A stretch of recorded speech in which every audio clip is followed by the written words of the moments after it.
Hello, everyone! Welcome back to the NEBVEMBER tournament. We are now into match set 8. This is going to be 5 girls, 1 Grungler versus Ghyghry. I am Nekoboy Blue and joined in the caster's box by Scape GT. Hello, you finally got the name right.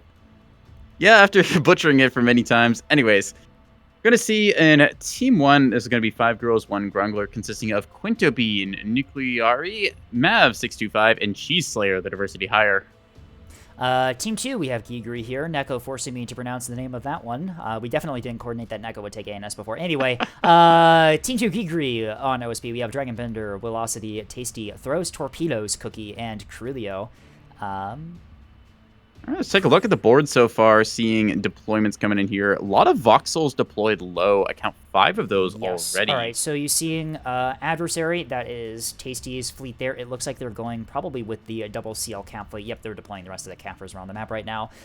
We'll see if this is the variant that Tasty has that has a beamstone, or if it's the one that doesn't and it likes to have extra cappers. So far, it's looking like the one that hang on, wait a second. That's Cheese Slayer. Is Cheese Slayer running a Tasty fleet against Tasty on OSP side?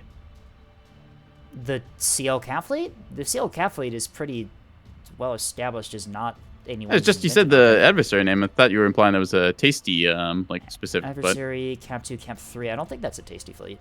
Okay.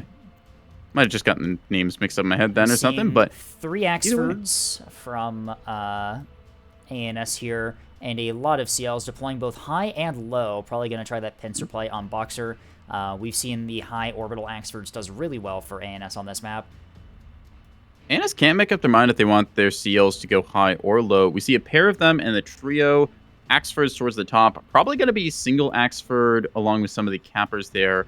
Might be one of the very like Breedfords. What was the name to that one again? Never remember. Big Milk? No, not Big Milk. That's not the Big Milk. It's the Pit Boss. That's the name of the build. Quinto is running the fleet colors of Lys's cat. Aww. All right, well, I know who I'm going for now. No, I was... All right, OSPN, we saw a container liner drop in. We see a monitor ball dropping in. I'm going to read off ANS real quick, starting with Cheese Slayer.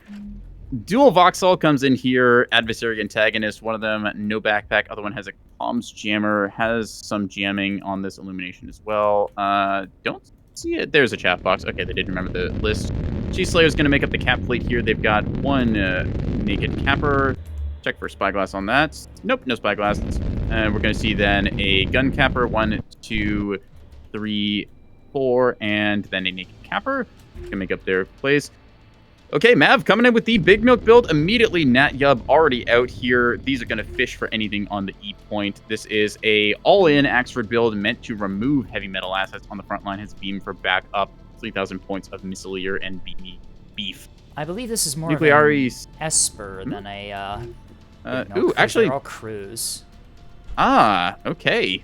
Might have misread on that then. Yeah, I was under the impression it's just going to be direct fire to deal with Monitor Ball or Cello. Anyways, Ghyghry going to be coming in here. They've got themselves a Breedford top of the map. 450 with Mark 61 secondary batteries, 120s on those. Interrupt jammer on the 1. BLS2 on the other. Pretty common stuff. A couple of some of those SDM2s in the backpack. Killjoys, Conductor, Active Decoys, standard fare. Quinto comes in with the Task Force Birch below the map. She is going to be rocking 1, 2, 3 Voxels with a... Let's see, is there a comms jammer on these? Does not appear to be so. Okay, so command may punish them depending on what the enemy has. Why don't you tell me what they got over there, Scape? Yes. Krulio starting off with the cap fleet here. It looks like we have a lot of Ruddles. I'm seeing 1, 2, 3, 4 Ruddles. One of them already dead at E. Gets hit by those Nat Finders. Still lives on the point, so it will take the point. Ox steering keeping it alive, just barely. Bunch of utter. These are more like half Ruddles, right? Or they? No, some of them are full. Some of them are half. And rockets. Yeah. Yep. Strange. Probably was gonna run those in pairs, but then split them apart for the cap fleet. Anyway, and then they have a 1 cringe capper putting itself onto C point here. Already under fire. Already target locked by those Axfords, and under fire from one of Cheese Slayer's cappers. And then to finish things off on their fleet, they have 1 early warning tug. 1 MMT, and likely a second MMT, I'm guessing. Yep, 2 MMTs rounds out their fleet. Very nice. Dragonbender with the 450 liners. We have 2 450 LNs with some container backpacks. The optimal hull, which is what you're supposed to roll for broadside or liners. something that Spy could use a lesson in. And up top, we have a early warning Bloodhound Tug and a second early warning Bloodhound Tug. So very nice sensor coverage from ANS here. Tasty! Running a CLN, not a carrier. Tasty has lost carrier privileges after the last tournament match, or the tournament round that they were in. Is instead electing to bring, I'm seeing a lot of pikes being sorted here with EO Ball. I'm assuming this is their CMD container liner using CMD and saws, these do have Illume pods, so might see some fun stuff there. And then rounding out OSP here, we have Velocity here in the Monitor Ball. I'm seeing a mix of 100 mil and plasma between the liners, offensive jamming. I'm seeing some Zovka in here. A very, very nice Monitor Ball build here. Standard affair. Currently, let's see how they do against these missiles inbound, as hybrids are fishing for them right now. These Size are 2's inbound. S2H, swing, and they catch. Oh, whoa! They catch. What the one of them heck? catches the capper that was waiting in reserve. The others swing around and hit the monitors. Minor damage into one of them. Manages to knock out the mag. That's an R mag, not a Citadel mag. Uh-oh. That's... Surely you can fit all that in a Citadel mag, no? Interesting. All right, so minor Interesting. damage to the monitors, already starting to be degraded. The capper that was sitting in reserve is currently drives down, and that that was one of the Ruddles too. Drives down. Loses one of the a launchers rocket. knocked out. Can repair, but All right. less than ideal. Across the Voxels advance onto the map right now, Ooh. as we're going to see them briefly finding a pike. That's going to give them a lot of information, the OSP side anyways. They see all this RPF, they'll know there's something down here. The Monitor Ball, though, is caught out in the open here. It's going to have to start pivoting if it doesn't want to get flanked. Yeah. The CLN has already command started containers to out here launch a towards salvo the on Axfords up top. These are Greedford, so their point defense is going to be really minimal. We'll see if Tasty's able to capitalize on that. Meanwhile, across the map, ANS with no presence on A. OSP just takes that for free. Both sides committing to this B front, and they've each got themselves some heavy metal on the front line. They've got themselves some flanker aspects. They've got some strike. What the hell struck? Kind of an even fair. What the hell struck the capper? No, that's... What killed Cheese Slayer on C? Was that the CLN, probably, I'm assuming?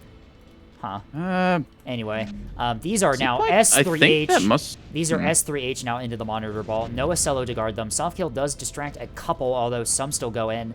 Secondary mag goes down again on those. Reinforced mags are going to come back to haunt the Monitor Ball here. Containers now approaching the monitors. Ooh, looks like more of the missiles go for a killjoy. One hit on the bow of one of the Axfords knocks out all of the reverse thrusters.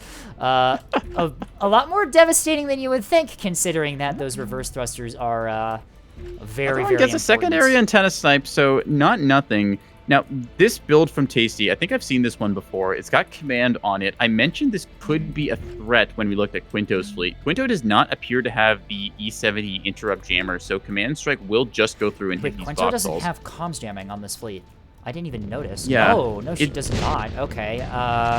Well, that might be unfortunate for Quinto. The CLs are doing a really aggressive push into E right now. Quinto is going to step onto the point. Tasty is now salvoing out. Looks like those are rocket boxes out on the CLs low. Both Tasty and the Monitor Balls are going to have to start repositioning here to avoid getting flanked there. Although OSP currently does have a cap advantage by a little bit there, they are going to be a pushback into this corner really quickly if they're not careful.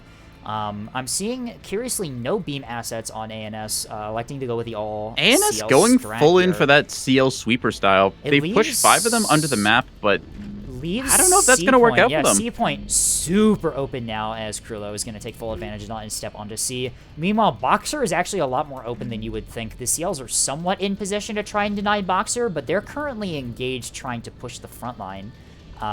This is a bit of the issue we've seen before for ANS, where the Voxel, very strong when it is allowed to play the game it wants to, but if put under pressure, they can collapse very quickly.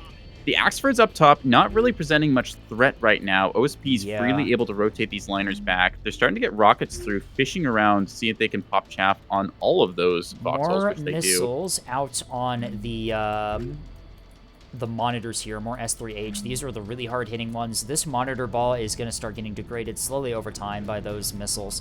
They are on track. They're being detected by... Well, no, they go dark. Okay, they're probably being detected by Cheese's CLs low. Meanwhile, A-Red act on many of these, so MCon will save them. That said, at the moment, they are dazzling, not jamming, so they should be okay. Radars are off. They've got their soft kill already done. Chaff has already been what deployed. Axe We'll does. see if it's at a good enough angle to attract those. No, it looks like, oh, Killjoy they're gonna going for the seduce. Killjoy. Yep, as they all swing and a miss on that Killjoy. Two of them do manage to acquire. One acquires the They're gonna ship. find purchase there. Takes out the antenna. Boost reactor Oh, overload. Again, one of the them magazine. One of them misses the monitors, flies straight running into Krulo's MMT on the B side. That's unfortunate for That's ANS just bad there. luck right there. Trims out both the launcher and the jammer on that You can thing. see Tasty with the rocket boxes firing at typical beamstone positions, fully expecting Another there to be salvo one. comes in here and gonna find purchase. Velocity just getting bled on the front line here. One of those was HEKP by the looks of it, as it pins the side of one of... Yeah, no, a couple of those were HEKP. They were only S2, so the damage is minimal. It's still going to degrade, though. Krulo steps off of C point, allowing Cheese to step on. Rocket attempt out, Cheese although there is gets a defender rocketed in here arc. with the defender in That's arc. at long range, though. Highly doubtful that that's going to hit. We saw Mav actually programmed a missile salvo out on C. It looks like those missed, unfortunately, from Mav, as the ship does manage to take the point. Dagger Eclipse is still not being stepped on by ANS right now. As the Rocket sails are box actually attempt pulling again back. here. Quinto and Cheese Slayer onto the map. They are thinking about this push. The longer they wait, the more OSP is able to rotate over. At the same time, while OSP is paying attention to these, their monitor ball is just continually being struck here. More rockets Tasty attempted at does Seaside. have more rocket boxes.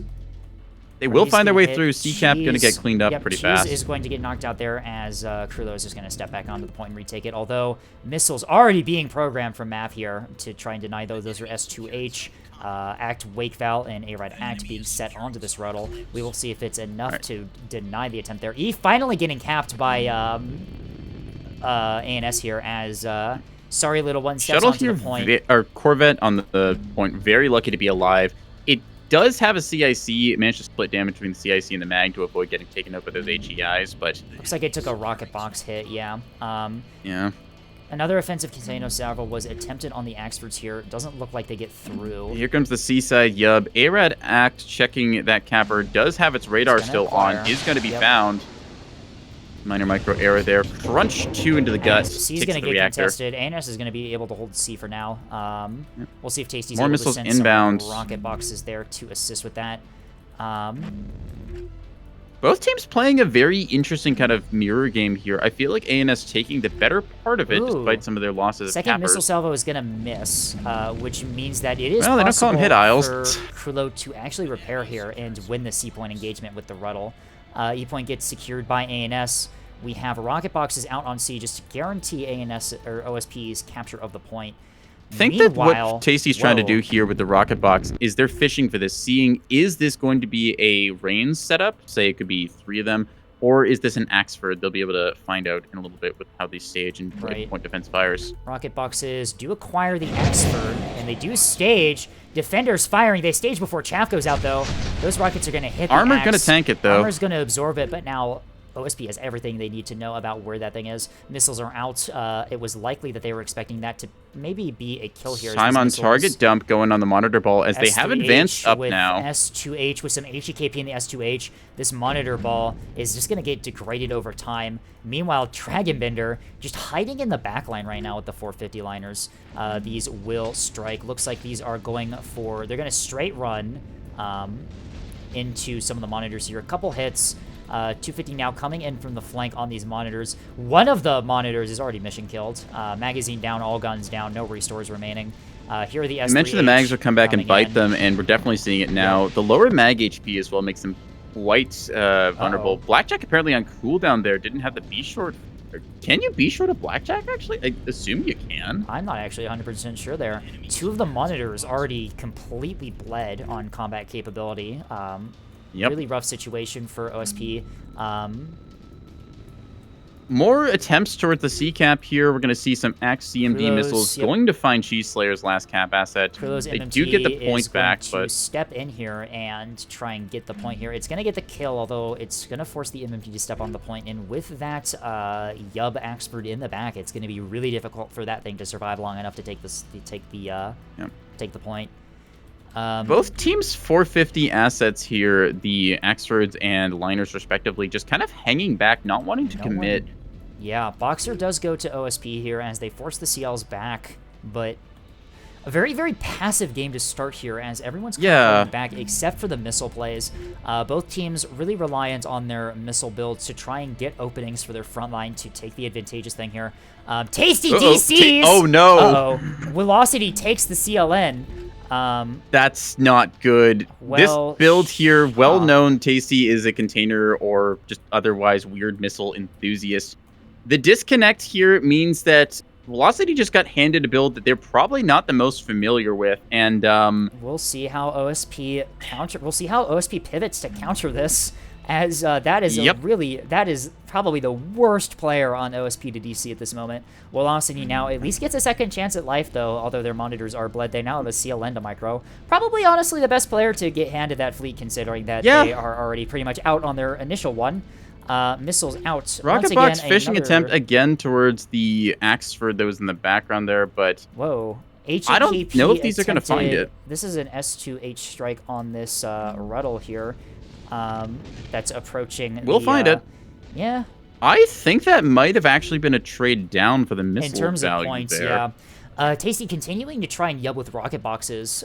Sorry, not Tasty anymore. Velocity attempting to continue to yub with rocket boxes onto the area they think that the missile fleet is. It's possible that they still think that it is a Reigns or a light armored. I want to say that was fired by Tasty before they disconnected, but hard to say exactly. It probably was, considering the time it takes for containers to get to target.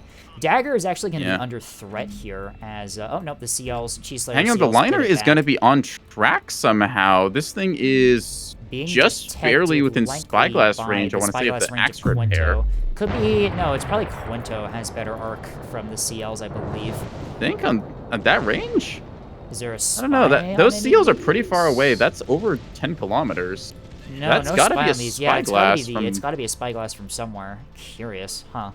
Spyglass in the nose of one of the Axfords. That will explain it. So yeah, that CLN just barely visible. Not a fireable track, so they don't have track correlated spyglass. Locked. No, Quinto's close enough with the para. Quinto's close enough with the para. They do have target lock on the liner now. Dagger is denied. The liner? Yeah, Dragon Bender's target locked. Okay, the liners. Yes, absolutely. I thought you meant the container liner, which had pinged. Oh, no. The CLN is still dark, as far as I'm aware, ready to go. Yep, it pivoted closer. It had pinged briefly, which is why I was looking at it. MMG's attempted missile strike on the Axfords. The Greedfords with no point defense gets through. That is a crit on the mag. And one of amazingly the also snipes this. Out. Can we talk about that strike for a second? The VLS-1 on top and the shoulder mount, and the radar drive, and the magazine all get hit by a total of 2 missiles. OSP, though, not in a position to really take advantage of that chaff launcher snipe there, as the container liner is not really doing anything right now. Velocity is probably trying to coordinate with Cheese Slayer and a VC somewhere to figure out how to use the CLN. Meanwhile, Quinto and Cheese just kind of having free reign at the bottom spot of the map here in their CLs. Just kind of running around without getting countered. No Acellos and no long-range Quinto does jam out Dragon Bender here pretty well, but Dragon Bender also not looking to pick that fight. Back of the map is basically free real estate for Quinto. She probably doesn't see much. Dragon Bender has got their Bloodhound Tug locked up now. RPF already on route. Get found. That thing is going to go down really quickly here. Monitors Monitor doing their Ball best to try and deal do their with best. the Axfords, although these things are heavily degraded. And Dragon Bender is still not... No one is coordinating on OSP right now, by the looks of it. Not really. Going the way of Freak Bob's Fin Houses, everyone has a target that they're all individually firing at. Dragon Bender's liners attempting to get shots out on Quinto. Quinto immediately flicks the jamming back over, though. And without offset track capabilities now, with the loss of that scouting ship, there is not a whole lot those liners can do to get all 3 CLs are currently dark on the radar scope for OSP. Even with the jamming burning out there for a brief second, OSP still will need to rotate their liners over, get their shots going before these CLs get within gun range. Probably They're dangerously close at 6.5 kilometers or so there. There goes the A point there as Cheese Slayer steps onto the point. Mav... OSP basically removed from the map at this stage. They're stuck on the B side along these rocks. ANS has full run of it. Container strike out from Velocity here. They are going for one of those... Axfords there, although, that's a CMD TRP. Possible the CLs instead, as the Bloodhound from Dragonbender pivots over to the CLs.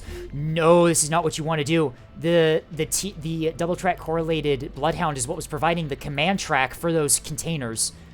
And as soon as the containers fire, it just gets pivoted over as a major miscommunication from Gonna see some of these pikes coming up here. They're burning as quick as they can, trying to get within saw range. Nuclear already flicking on the There's the comms jammer is already on. The saw and the ARAD is going to be what these containers are going to be using to try and acquire those experts. No saw illumination yet. You can see Claw Squadron, like you said, is flanking as fast as it can in a high burn, trying to desperately get into saw range. Radar's off here. Oops, some size 2 is going to come out towards Quinto in the back line. That's probably not going to get through. That's a lot of point defense. Those ones were likely fired by the MMT. Yeah, as the MMT from Krulo is just kind of doing whatever it can to try and help. You can see the Bloodhound finally getting pivoted back over as Team Ghyghry. We'll see if it's in time or not. Might overswing. Here comes the strike. Okay, it's on target. It's on target. All right, so these containers have good enough track. No saw backup means that these containers are going to straight run. We will see if it is going to be enough. No illumination up. Will this be enough? The bombs actually stage! It hits! That's going to be impact. And Axford one of them down. Completely crippled. That is a work speed 9 is 82% on a fuel line fire on a structure broken Axford. That is GG from that Axford. That thing is not getting back up. Run restore left as the containers miraculously somehow hit the fucking target. What the hell? Monitors immediately in position to follow up on that. More importantly, this thing will be put in the dirt firmly once those shots start landing. Tasty probably coaching Velocity on how to use the CLN in a VC gives them exactly what they need to know in order to use it, as Nuclear is going to be bled of one of their experts here. More importantly, that was the Axford with the comms jam, meaning the command missiles can now just freely strike the second. Ooh, that's big. The second Axford now with no proper defense against the specific missiles that Ghyghry is using. Taking a look at the container count, not the most left, but still some. Attempting a second salvo. The monitors are just going to pounce on the first one here. It is going to die really quickly. They should honestly probably swap fire to the other one, considering that the first one is bled. It has the fuel line fire. Of course, they don't know that. Missiles out from Nuclear Ari, attempting to support the Axfords here. These are TTGI. These will stage with HECP and find purchase on one. One of the other velocity down to. Ooh, those find the chaff first will take as the most TTGI of that. Takes control. The Axford K killed at this point. Even there goes the fuel line fire. Yep, as Nuclear Ari is going to be bled of one of Reactor Bloom coming on that one. Minute 20 on that. If that Axford sticks around its companion, it may find suddenly its armor disintegrating. Right. Rocket boxes are out fishing towards Quinto. That's a bit of an optimistic pathing, depending on timing. It's probably going to fly through the point defense arc of Cheese Slayer here. Is already moving up relatively towards the path. Yeah. Cheese Slayer is probably going to be able to knock out most of those containers. I'm also just thinking these might run out of fuel given their stage time. Like, that's a not insignificant arc. Containers are typically built with a lot of range to them to fish for the backline, so I have a feeling these will probably have just enough range. Mav is currently pivoting back towards the D point here. Krulo keeps a Velocity found in a crossfire now, as that's going to be like 4 or 5 Voxels opening up on these already crippled monitors. Again, what is with people rushing their monitors across the map when they don't need to? This is like the 3rd time this tournament it's happened. What are we doing? They're trying to pounce on these Axfords, but the Axford's still healthy. He's going to retreat back is striking onto Mav. It's hitting the side that's been armor stripped by the rocket box salvo before, although it looks like it has now pivoted outside of arc. No, not those are quite enough. There it is. Finds some purchase. Damage. The beam is going to immediately swivel to annihilate this Ruddle. No, the Ruddle is trying to like get past the beam. It looks like the Ruddle might be fast enough. Sundrive on the Ruddle might actually be fast enough to avoid this beam. As it completely more dodges. Strike has already left the Axford there, headed for the Monitor Ball. Monitor Ball very heavily degraded to start with, now just running out of tank. Simultaneously, Velocity sends another strike out against the Axford here. This time, they actually have illumination on the target. What illumination, command guidance, is it on track? It is not on track. Uh-oh. Claw they Squadron, have just left sensor range. Loses track no at the Bloodhounds. Last moment. Are there any backup seekers, any active backup seekers on these containers? No. Saw secondary, that's going to be it. Oh, the Bloodhound gets The Pike- killed by missiles is what happens. The Pike not able to soft kill this. The Doesn't hold the containers lock. stage at the wrong moment there. Self-illum out. Shouldn't... Illumination doesn't attract Hodge, does it? No. No, it should not. This Axford is going to dodge all of those. Unlucky timing for OSP there. Rocket boxes. They actually get through! They stage onto Quinto. Not the most Some going to hits. impact. One of them gets One a of hit, them gets but its center stack knocked out there, although it's a CL. The center stack doesn't matter. it's not really saying much. CL center stack is notoriously made of paper. This one has been one of the most fascinating games I've seen in the tournament. Yeah. As both teams play really passively, basically no frontline engagements other than the charge of the Monitor Brigade rushing through open space.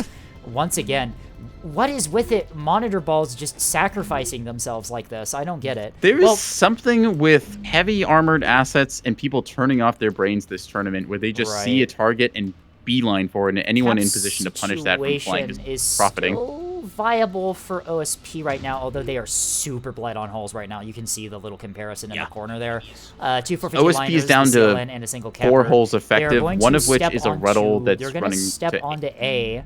I have a feeling this Axer is going to have some cruise missiles to say about that, if it has any left.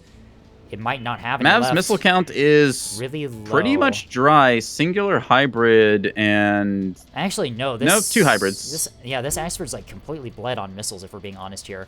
ACAP is going to go through here, as it looks like OSP is going to secure a 4-cap temporarily here. We'll see if they're able to keep ANS at bay long enough for that to matter. Both teams are Last missile here, Heckby going towards A point. They're going to fish for it and likely find it. I don't know. No chaff launcher. Depending on the angle, that might not be enough, considering that you can see this thing is relatively... No, actually, it's relatively drives on to where this missile's coming Rocket's fishing now for the decap. Potentially, they'll find the Axford. Might find the capper. Probably assuming it's a capper, although, yeah, Cheese's dead ship in the area might act as PD. No, the Axford is gonna... Oh, no. The Axford's chaff is not in the right angle, but it stages on the dead ship instead! No, half of them do, at least. Half of them do actually find the Axford. A couple of them find the Axford, but still armored up. They hit the aspect of the Axford that still has the armor on it. ACAP goes into OSP's hand. They're still alive with an Oxstring and Sun Drive. Though. I don't think... G-Slayer cleans up A point. All 5 CLs are still very much in the fight right now. Mav in chat after being Ruddle struck repeatedly is like, why did those not do any damage? Because you're an Axford? Armor. You can just live? Yeah. 40 centimeters of armor is not enough to be penned by rockets without a couple impacts. ANS now taking full advantage of the bleeding of OSP's hulls. Now steps onto the points here. You can see Quinto is pushing super heavily in their CL group. Dragonbender trying to get some looking at offset Seaside, here. finding nothing. Dragonbender does manage to find the flank on these CLs with one of them and does get track on one. We will see if it's enough. Nope, the jamming goes down from the CLs. That's what happened. Rocket box This is a little unfortunate for Dragonbender here, as they had an opportunity to fight these seals earlier, but now without their Bloodhounds, they are not going to get the tracks they want to get a good gunshot on those. Seals can keep that 8-kilometer distance all day. Moorline is currently detected, although I think it's too little too late. ANS just has nothing to stop them from just setting back onto the cap points. Very unfortunate DC from Tasty there, as it's going to put the CLN in the hands of a player who's probably not really experienced in it. They did manage to get a good strike in the Axford, but just unfortunate timing on the loss of track on the second one means that they're going to lose it. Dragonbender playing, in my opinion, way too passively in this one. These liners needed to do some work with that 450, and they just never got it till now. They did preserve their ships into the late game here, but they've had 0 battle impact. No. I would be surprised if these things pull 6k damage at the end of the game. They do manage to catch one of Cheeslayer's CL's broadside, though, so that's going to start adding up in terms of damage. However, realistically, that's the first major impact they've had this game. Losing a single CL at this stage in the game is not going to change the outcome, I don't think, as there are taking a look at that total hull count OSP, they've got 2 liners and a mostly empty container liner. Mav, although they're out of missiles, it is still a very deadly. Dragonbender is disconnected there. Oh no, that's going to be the disconnection. That was a Dragonbender. That was a Dragonbender DC. Was that Dragonbender also notorious for having computer issues. Was that an Alt F4 though? Yeah, Cheeslayer asking the question I am. That might have been an Alt F4 from Dragonbender there. Interesting. Well, this means that, don't worry, Velocity is here to save the day, as they've now inherited 9k of their team's assets. Not going to be enough. That Moorline is already... It has some battle impacts, but the loss of Tasty there is really devastating. Yeah. As one of their liners is just going to get bled as it desperately dives for E. Triple CL engaging this liner is just going to tear that thing apart. Meanwhile, the rest of the map is firmly in command of ANS here. The Axfords are going to firmly hold D, CL holding A. C Point has nothing anywhere close to being by it for a retake there. No. And yeah, that is going to be 5 kills, 1 Grungler is going to take this one. OSP kind of showed up and then did nothing? Question mark? I'm very curious. I mean, like, I understand the threat of the CLs is really rough on those liners, because, like, those 5 CLs will absolutely chew up your liners, and especially without good offset track, you're not going to be able to see them. Like we saw when they actually did try to engage. They could have pivoted. They could have pivoted up. Yeah. Those liners were not engaged in the front line at all this game. They had spotted those CLs and just never really fired a shot. As we saw before, once you impact a CL, it falls apart pretty fast in that center stack. 450 notorious for doing that, but this game just never really saw OSP make an attack on it. Even, the CLs were in really excellent position to try and deny the liners a little bit. But that being said, there were just 0 attempts made at all from Dragonbender to try and get those liners into a position where they could have had battle impact. You can see Velocity is going to lose their inherited 450 liner on the B point here as Mav flanks forward with the B-Max. Even out of hybrids, this thing is still a very deadly ship. I am counting 2 FPAs in there, and that thing is going to chew up that liner. Supporting fire from Nuclear Ari's remaining Axford as well is just going to finish that thing off as E point, the one on E point is going to get gutted by the CLs. And the Moorline is going to just have nothing. OSP realistically has no shot left in this game if there ever was a chance. It has long since passed. Just gonna call it a bit of like unfortunate circumstance of the Tasty disconnect, but their execution as well. The monitor ball just kind of getting yubbed for free there, as well as like a little bit of the tech error with that reinforced mag. That was a lot squishier than it had to be. Citadel has double the hit points at least. You can comfortably fit all the ammo you need on a monitor in a Citadel mag. There's really no reason to take reinforced. You don't really need that capacity. The Moorline now trying a strike against this Axford here. Doing TRP is curious enough, not actually doing direct, despite having a direct line of sight to the ship. Probably actually doing a TOT here. Yep, we have a second salvo coming in. The Moorline is just going to try and get this last salvo out. No track on the Axford, although Velocity does have a pike in place to try and get illumination. These, SCM I think, were TRP'd and just don't work. CMD SCM 200 out on Fulcrum. Yep, there it goes. No track. As the TRP, it loses track, and it just goes Container, they have left the map. Rip. Yep. Yeah. Is this tournament just a psyop to, like, say, hey, guys, ANS has a clearly superior win rate or something? This tournament is a psyop to convince people that all these teams can play as a team. No, I'm just kidding. That's a little bit rude. Though I will still hold that against Freak Bob's Finhouse, who actually has no coordination on their team at all. Yeah. And it appears that earlier this morning, they just forgot that they had a tournament game and showed up at the last moment. Anyway, 5 girls, 1 Grungler is going to take that one. It is currently 1-0 in their favor here.